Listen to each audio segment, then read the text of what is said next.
నమస్తే, welcome to four sides TV. Hazrat Mashook Rabbani దర్గాను రాష్ట్ర దేవాదాయ అటవీ పర్యావరణ శాఖ మంత్రి కొండా సురేఖ సందర్శించారు.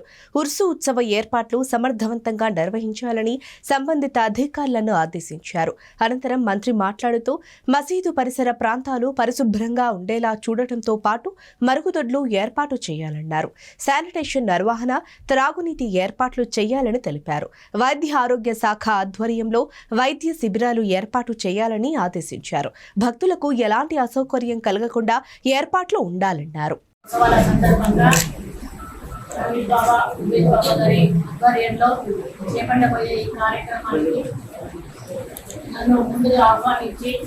వారికి కావాల్సిన అవసరాలను డెవలప్మెంట్ గురించి వారు చెప్పడం, మరి వాటిని అధికారులకు ఆదేశించడం వారు కోరడం జరిగింది.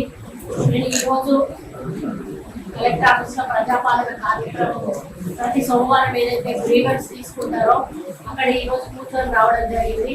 అక్కడే కలెక్టర్ గారు, కమిషనర్ గారు కూడా కలిశారు. వాళ్ళకి ఆల్రెడీ ఆదేశాలు కూడా ఇచ్చారు.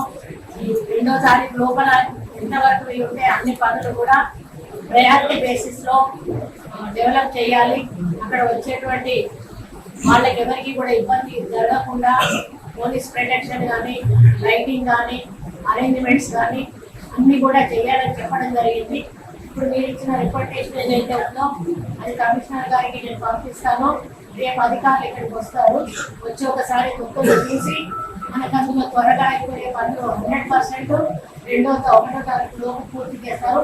ఇంకేమైనా లాంగ్ స్టాండింగ్ లో చేయాల్సిన పనులు ఉంటే తప్పకుండా మనం తీసుకుందాం. ఎందుకంటే మనకు నియోజకవర్గానికి 10 కోట్ల రూపాయలు ఇచ్చారు. అందులో నుంచి నా వంతు కూడా మీకు ఎంత అవసరం ఉందో చెప్తే అందులో అవసరాన్ని బట్టి నేను కొంత ఫండ్ కూడా కేటాయిస్తాను.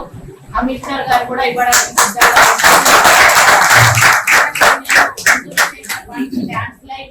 డెవలప్మెంట్ మధ్యలోనే ఆగిపోయిన విషయం కూడా మాకు తెలుసు. కాబట్టి అది మళ్ళీ మా చేతుల మీదనే పూర్తి చేసే బాధ్యత మేము తీసుకుంటామని,